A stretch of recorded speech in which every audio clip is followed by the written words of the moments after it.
It's about history. It's about preservation. It's about sense of place here on Eastern Long Island. With Esperanza Leon, I'm Irwin Levy, and this is Our Hamptons.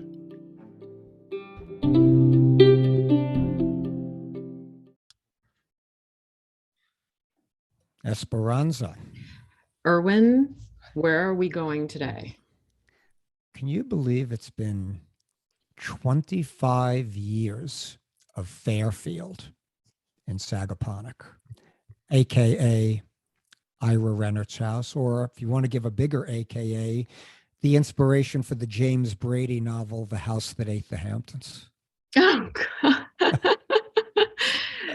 It ate a full amount of acreage of Sagaponack. Yes. It really did. And it's almost like, I think, a good place to start in a sense, just to give a background. I think everyone is pretty much familiar with this property. It is sort of the one you could look at it as the one that started it all in terms of the supersizing of how houses have been. But in 1997, this land, it was 63 oceanfront acres on Daniels Lane in Sagaponack. It's by Peter's Pond, right? It's sort of Peter's Pond, Fairfield Pond. I think that's exactly where the name comes from, right? Let's just say pretty good location. Yes. But it was farmland, 63 acres of it, purchased for what now seems like the bargain of the century at a paltry $11 million for 63 oceanfront acres, and $100 million construction site back then. So just to give you this back, $100 million to construct, to build this compound, to build this, and a compound is a good word for it, because it does compose a main house of approximately 66,000 square feet, and 66,000 with. Now I live in a 24. We were talking about this before we started. How I live in a 2,400, 2,500 square foot house, which I don't use half of it. Right. So yeah. I'm basically living in about 1,200 square feet. But with the outbuildings, and remember, this guy had power plants, a 100-car garage. 100 car. 100 Is it underground? When you look at the overhead views of this property, and you could find these images all over the internet. Again, remember, this is a 25-year retrospective, in a sense, what we're doing here. But the 100,000 square feet with the outbuilding. So to give you a couple of comparisons at the time, the big Hollywood producer, Aaron Spelling, we remember this show, 90210. My daughters used to love that show. Oh yeah. Was about 56,000 square feet. Bill Gates, 40,000 square feet. So these are residences that you're speaking of that aren't here in. Correct. Aaron Spelling, right? Exactly. Aaron Spelling was somewhere, I guess, in Beverly Hills, I would assume. Bill Gates is somewhere outside of Seattle, where Microsoft was. And the numbers vary. We're just giving a little background just for the sheer scale. Also for some perspective, and I don't really know exact sizes, but think about a big box store like a Home Depot and right. How big that might be. Thank you for that. She's the segue queen. Oh, gee. Okay, so speaking to that, since I had a feeling you were going to segue into that, I actually looked up Costco, like what an average size Costco is. Okay. And the average size Costco is 146,000 square feet.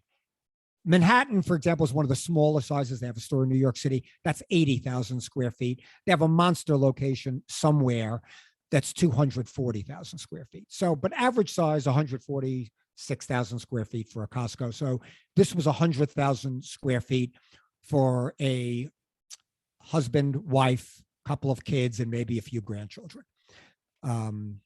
And all the servants needed to keep it all up, I suppose. That is also true. That is also true. Now, if you want to defend, quote unquote, and I remember I couldn't find it. I looked for it, but I remember Dan's papers when this was going on, actually writing an article about this, of how, well, this really isn't that bad. It could have been, which is true. The property could have been zoned for 21 houses, which would have been 21 houses, 21 septic systems, 21. We get all that.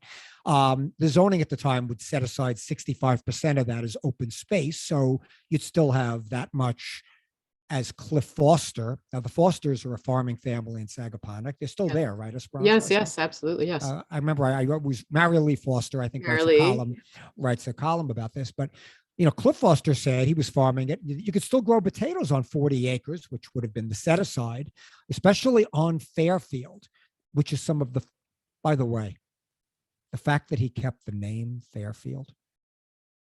You made a comment about that. Yes. I mean, I make a comment about that with all these developments that you have, whispering fields and, potato farm lane or something like that. And it's painful. And we'll get into this because the editor of the Southampton Press also wasn't that fond of that name. But to keep the name Fairfield, when it said essentially that's what it was a Fairfield, a farming field, 63 acres that were farmed. To keep that for the name of this house, well, let's use the Our Hamptons code. Okay, so we understand each other. Now, moving right along. Okay, so they put this all together. They, as often happens out here with some questionable developments, they go forward with it, submitting everything like more in the dead of winter than they do in high season, because hopefully it can go. That's the trick. Yeah, it's been done since I can remember out here. When the neighbors aren't about. Right. And even the locals are kind of asleep or away. Apparently that seems to be the case. So in January of this year, now we're going back, he bought the property in 97. So we're probably at 98 when this was going through. The advisor, the architect, brought all of these drawings. The villa would be as wide and long as a football field. Yet, and here was the amazing thing, and this is like a big takeaway, really, it required no variances because it rose no higher than 32 feet and occupied, this is a mind blower, it occupied no more than 10% of the property. Right. I mean, if you're building on 63 acres, you're well within your right, I guess. So maybe when Dan's papers, he ultimately backtracked away from this, the defending of it after all the scuttlebutt came. But in theory, if this 63 acres were developed, you would have had 21 houses on a third of that property. So 21 houses on whatever, 20 some odd 30 acres, whatever that is. So it didn't occupy 10% of the property. So now here's the crazy part. And this will come true to your heart here, because Esperanza, as has been mentioned here, serves on the Architectural Review Board in East Hampton Town. This was Southampton Town at the time, before the incorporation of Sagaponack. Apparently, at this time, Esperanza, all it needed was the approval of the ARB. And listen to this one, which can allow or forbid a new house on purely aesthetic considerations. That was it at the time. This wasn't this wasn't considered like vital, because of its farmland, like an agricultural overlay or something like that. It was purely aesthetic. Apparently. Yeah. Apparently that was the case. And see, I was surprised when I read this at first. I was almost surprised at this, because I said, wow, I mean, a board can, aesthetics is sort of like art. I mean, is there really a right or wrong? How can a board? It seems subjective, right? But the point of that would be whether, and this is the sort of the phrase, whether it would be in keeping with the neighborhood or with the area. And obviously, you would look at this and say, well, not really, because it's a 100,000 square foot house that doesn't play well with the surrounding homes, right? Or how about if I use your second segue of this episode to describe it the way the publisher at the time of the Southampton Press did, who could not conceal his indignation. And this is a quote now. This is Lockheim? Yeah, Lockheim. Yes, Joe Lockheim. was his brother or some family member the mayor of Sagaponack? He is the mayor. Is the mayor? Okay, so there is a connection here. Maybe, I don't know if this maybe brought forth this, this whole incorporation. I'm sure this eventually brought. I think this probably was a catalyst of some kind. But so Joe, which is the current mayor's brother, we're going to assume that.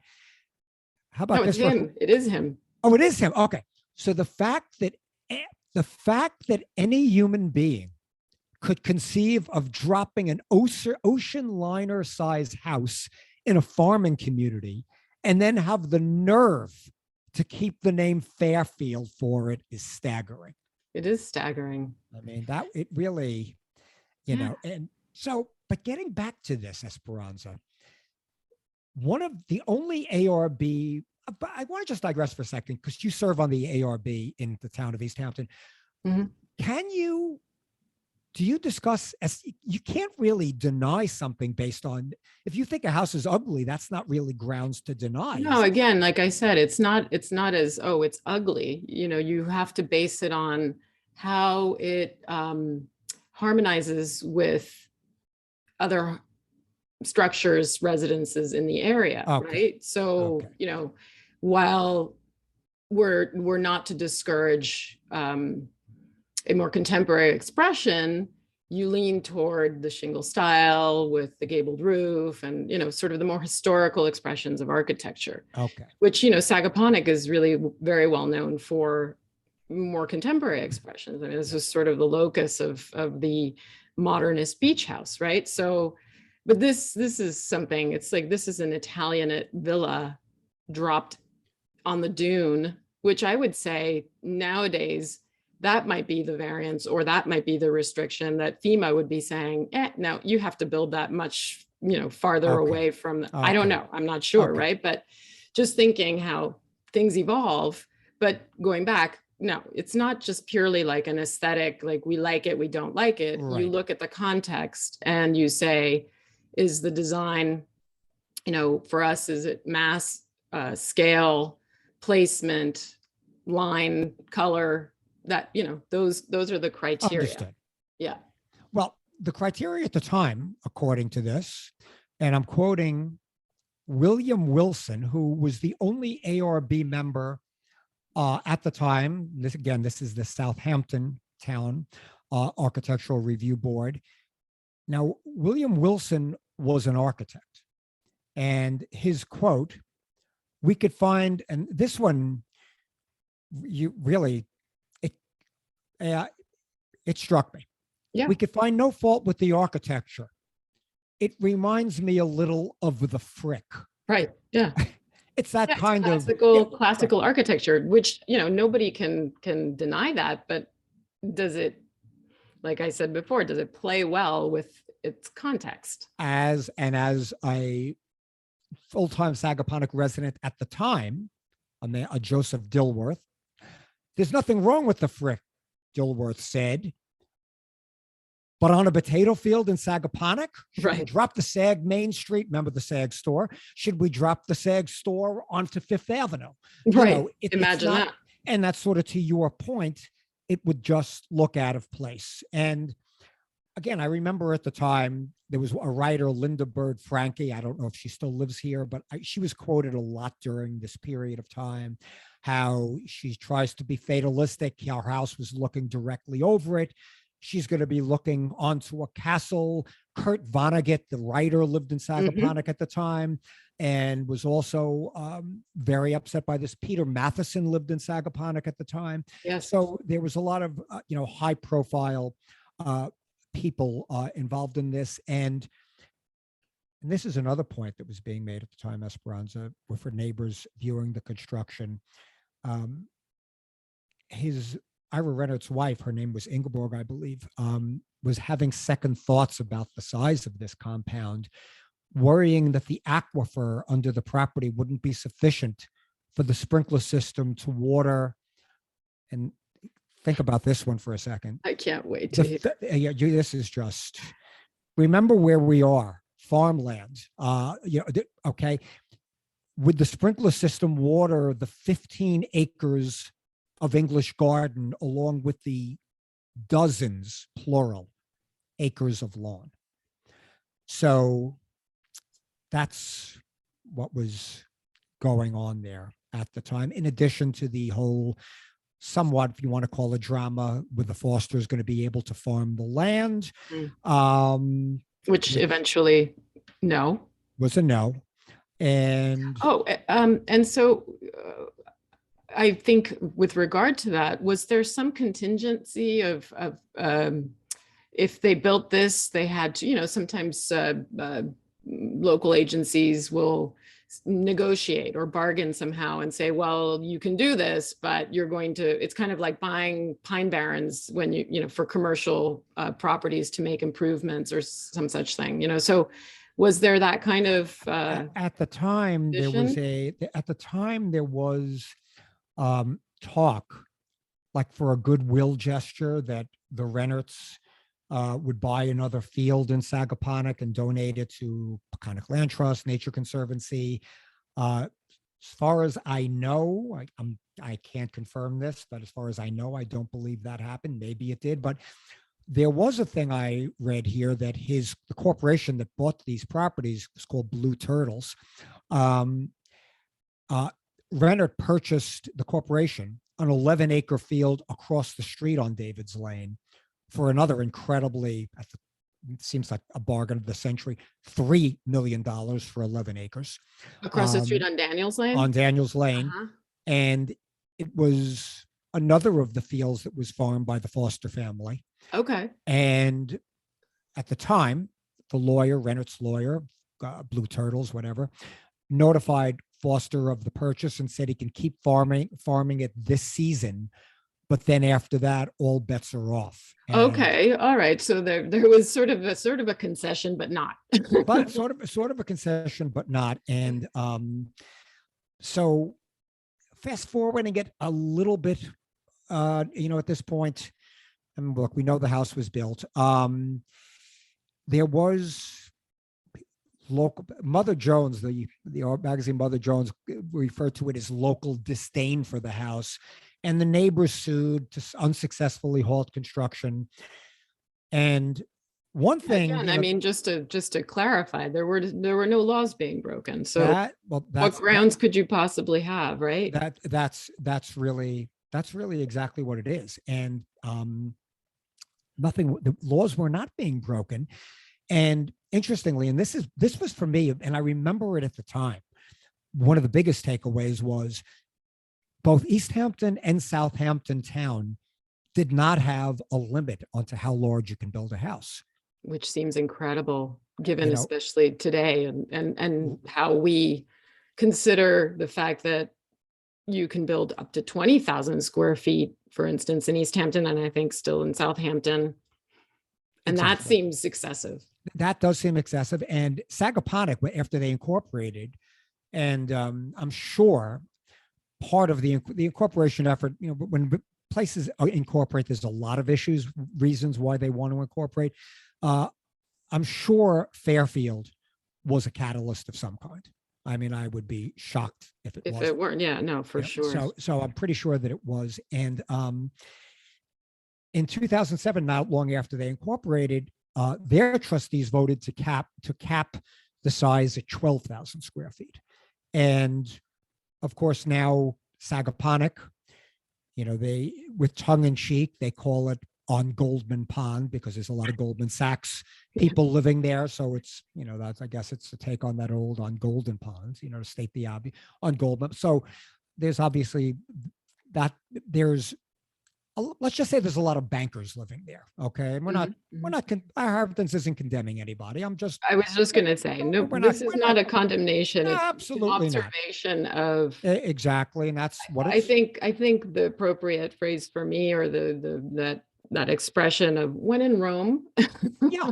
And they're not now it's when in Rome. It's like everybody else is building a monster house, conspicuous to all of us, except that they're screened so we can't see them. But exactly. But yeah. And but from the files of, sometimes the more things change, the more things stay the same. Right. I touched on this before we went on air. how I actually, I had to make my every so often journey to the Costco in Riverhead, Payne City, but I did stop at the Suffolk County Historical Society first. Was that to get a sense of the scale? Yeah, because when I was in the, yeah, when I was in, I said, maybe if I take out the deli department, I'm basically in the same size house as Fairfield now. but I read how Suffolk County Historical had an exhibit of overhead photography of the Gold Coast estates on the North Shore of Long Island in Nassau County. Which I was thinking about this. Yeah. I mean, you have and I looked at a lot of these, and we know the names: the Woolworths, the Morgans, the Pratts, Whitney's, right? Yeah, the grandeur. And look, we can even go back. I mean, the Gilded Age in 1800s New York, it was also things like this were happening. But okay, granted, not Costco size, maybe not 100,000 square feet, but still massive. And this was going on, all on the North Shore of Long Island: Old Westbury, Brookville, Oyster Bay, Glen Cove, Kings Point, Sands Point. I mean, the point is, and it's sort of what goes around, bringing it back. History repeats itself, Esperanza. Yeah. And this kind of thing is not all that new. I mean, looking at that exhibit, the Pratts, the Whitneys, Otto Kahn, that also caused dismay. Now, part of this exhibit, the director, which is now Preservation Long Island, used to be called Society for Preservation of Long Island Antiquities, but Preservation Long Island, a group we love. We love the work they do. They've done a lot of work for Brooks Park and everything else, places our Hamptons is passionate about. But he writes, Robert McKay, the reaction of native Long Islanders to the onslaught of the rich seemed to have ranged from anger and resistance to bewilderment. That sounds about right, even today. Right. Now, exactly. So reading an article about this, so as I continued this, as I tried to get more into the present day, the difference apparently with the Sagaponack and Fairfield was the suspicion within the community that what's the future use of this house? Now, it was, even when this was going on, when he was building it, they were worried about a religious retreat or something, in terms of that. And you mean a more public use versus right. Would it be something like that? Right. Yeah. I mean, because remember this house, and again, depending on what you read, it says it's anywhere from 21 to 29 bedrooms, 21 bathrooms to 39 bathrooms. We're not exactly sure. And by the way, I don't know if I mentioned this earlier, but estimated taxes on this house a year are $650,000. So again, I don't know what we don't know if that's what it is in. Ira Rennert is still alive. He's 87 or 88 now, still alive.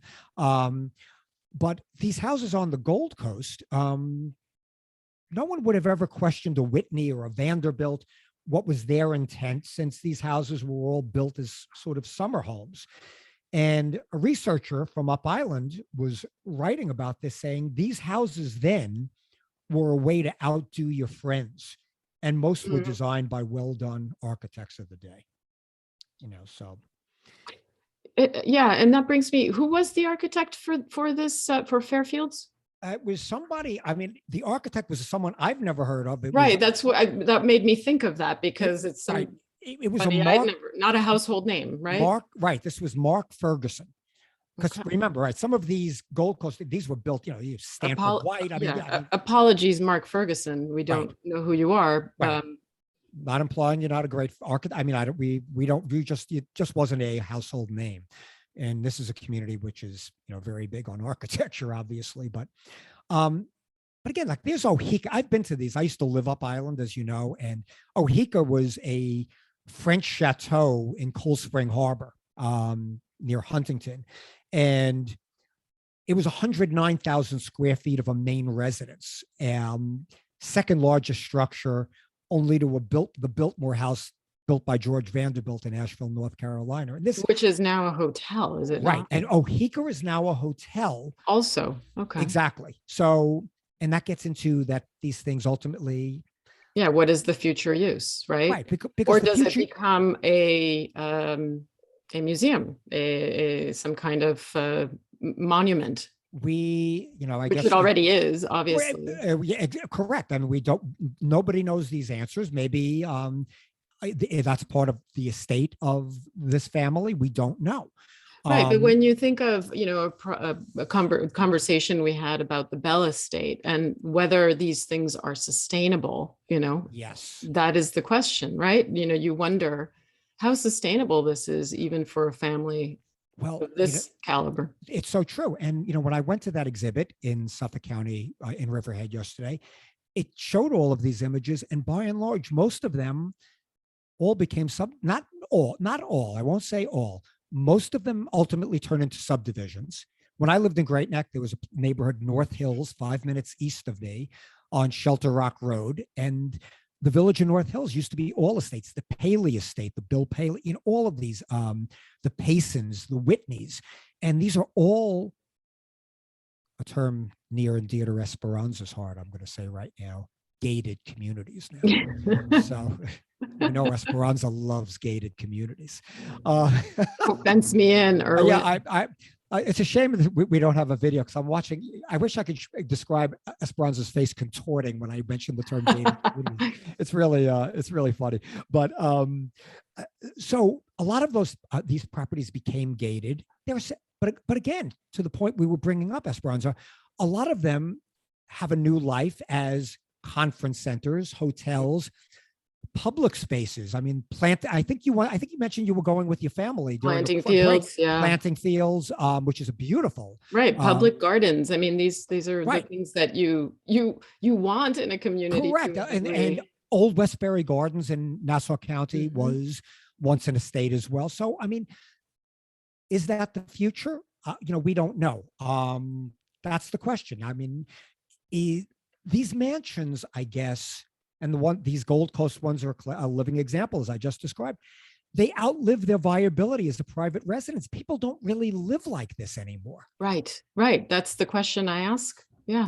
Right. And getting more locally, this is a name I think you would know, Randall Parsons. He's a local. He's a land planner out here, and he was retained at the time by the Sagaponack Homeowners Association to review the Fairfield plans. And he submitted a report saying the complex seems to be designed, these are his words, designed and arranged in the manner of an exclusive resort, conference center, or retreat. And Mr. Parsons said it could be compared to Gurney's, which has 11 buildings totaling 54,000 square feet. So again, only, I guess, the estate planners of this family know the answer as to the future. But now here's another family. And this is, again, we're just backtracking just to put it a little bit in perspective. This is Denise Burke O'Brien. The Burkes are legal family. Yeah. The whole family is, I think the father is a judge, or the grandfather. Now he married me, by the way. Is that true? Okay. I mean, he married us. You're not married. He didn't marry me. But do we have an Our Hamptons exclusive here? Esperanza's husband is actually Judge Burke. I'm going to assume, okay, because we know Esperanza's husband is Terry. So we're talking Judge Burke performed the ceremony. Yes, thank you. We want to baseball cap. I'm cleaning up your mess right now. So thank you. Yes. Okay. Yes. But anyway, so Denise Burke O'Brien, who I guess is his daughter, or granddaughter, niece, whatever. She was the chair of the 5-member architectural review board at the time, and said, likening the house to a Mediterranean villa, and this is her words, I really think the residents that once the house is built and obscured by the landscaping, that the surrounding residents will be happy with it. Although at the time, Esperanza, she's shaking her head right now, listening to that. Okay. So you can't see that, but I'll let you know. Esperanza shaking her head. They did criticize the gatehouse as being reminiscent of an entrance to a military academy. I suppose the gatehouse was what was the structure closest to the street, because this, we have to visualize this. Daniels Lane is parallel to the to the ocean. Correct. But this villa, Mediterranean villa, is really right atop the dune almost, right? So it's in the distance, let's put it that way. Right. 50 acres away.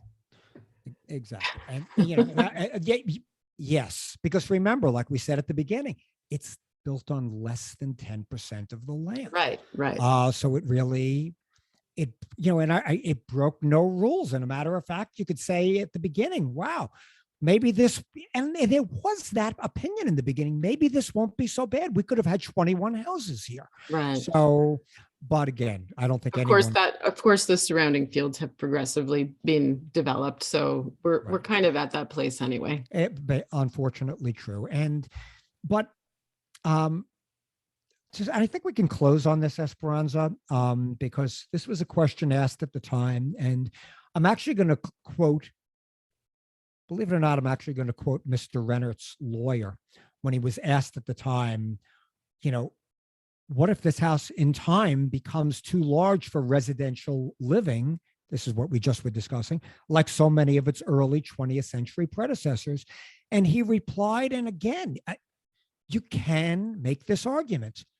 And this is Mr. Tohill. I think his name was Anthony Tohill. I'm not sure of the first name, but anyway, we'll call him Mr. Tohill. He was Ira Rennert's lawyer. And I quote, "Is any community complaining about having a Bayard cutting arboretum, a co-estate, or a Harrison Conference Center in their midst?" Communities evolve. History is constantly evolving, as people keep telling me, and I know is the case. We're not freezing things in time. It is a question, though. It is a question. Did we really need it? Right. Correct. And again, look, past, present, future. By now, everyone knows the mission of our Hamptons. We're about folklore and preservation and open space. We all know these things, but we're also, Esperanza and I don't have blinders on. We see what's happening around this community. The short answer is we don't know what the future is going to hold for this property. I guess time will tell. Time will tell. Yeah. Well, as usual, Irwin, food for thought. And it was an interesting look back at 25 years of the house that ate the Hamptons. Of controversy. Yeah. Exactly. Yeah. Which kind of sits quietly on that dune. and it does. And, and that's a good place to, I think, stop here in a sense. Yeah. All of those people who are saying this is the end of Sagaponack and et cetera and so on, say what you will. This has been, now I don't live in Sagaponack, neither does Esperanza, but they have been off radar. This has not been, you really, after the initial brouhaha, never really heard much of this. Yeah. Yeah. For whatever that means. So good fences make good neighbors, I guess. Or something like that. Something like that. Well, thanks for this dialogue, Esperanza. That was fun. Very fun as always. And Irwin, until next time. Until next time. Thank you.